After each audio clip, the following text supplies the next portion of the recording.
Go ahead. Okay.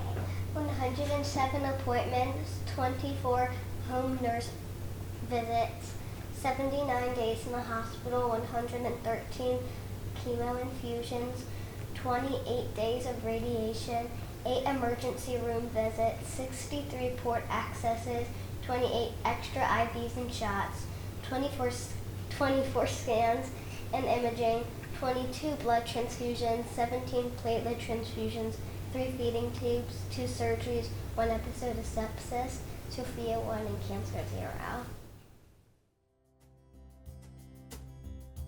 That's awesome, right? That is one heck of a fight. Mm-hmm. How did you feel through that? Good. You felt good? Well, After you felt good. I'd imagine. The pandemic had just hit, right? Before she was diagnosed. So we were all, everyone, just like trying to readjust. It was like a really odd, busy year. Anyway, before she was diagnosed, like not the normal year. Yeah, I mean, I guess really I was the one that first noticed. I came home and she looked me in the eyes and just her left eye was looking up.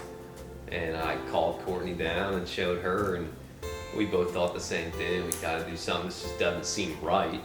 Obviously, we didn't yet know the gravity of the situation, but from there, since we had 3 kids, Courtney took her to an urgent care, and they sent her to an ER. Did you feel sick, or like they told you, hey, something doesn't look right, and you're like, hey, I'm fine? That's it? Really? Mm-hmm. Yeah, you felt okay, right? No other symptoms. Why are you guys making such a big deal? Yeah. Oh yeah, she definitely thought that when we were in the ER, like, what is going on? My biggest fear as a nurse is cancer, because of what I have seen, what I've seen it can do to people, and can affect you from the time you're a baby to 99, I mean, it just doesn't discriminate. And so, I knew pretty quickly in the ER that it was concerning, with her eye. The ER doctor had come in and she basically was just like, something is causing her eye to be elevated. Something is underneath of her eye. And I actually had worked with this ER doctor years prior in a different job. And I don't know, like, if she was just more honest with me or what, but she was like, something is pushing up under her eye, and it's either an infection or something else. Your brother and sister help you out? Were they always there for you? Even though they're younger, I think they definitely stepped up to the plate, right? They tried to be there as much as they could, and they tried to be there when Sophia was sick, and there were shots we had to do at home. We have pictures of them holding her hand when she would get her shot. They definitely wanted to be there for you. Also, I'm so proud of how caring you were for others during your whole treatment, right? And so on our trips into the city, we saw a lot of people who were not as fortunate, right? And who were maybe living on the street and homeless and stuff. And what did you do for them? Make blessing bags.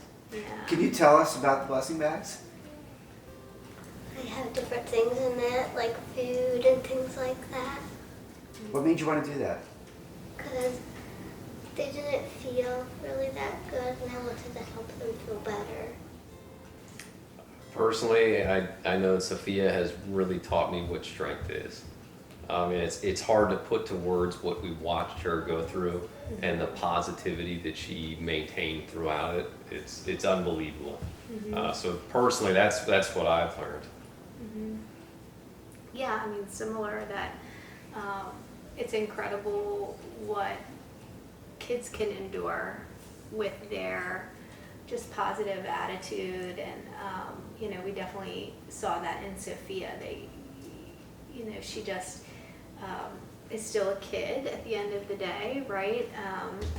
And we didn't know if it would feel like that in the beginning. I remember I felt like things were so different, and so it was nice to see her go through such like a hard battle, but still remain just so positive and, you know, having that energy whenever she could and that joy for life that kids have. You know, you always had that still, you know. If it was a rough day, it was a rough day. But if it was a good day, it was a really good day.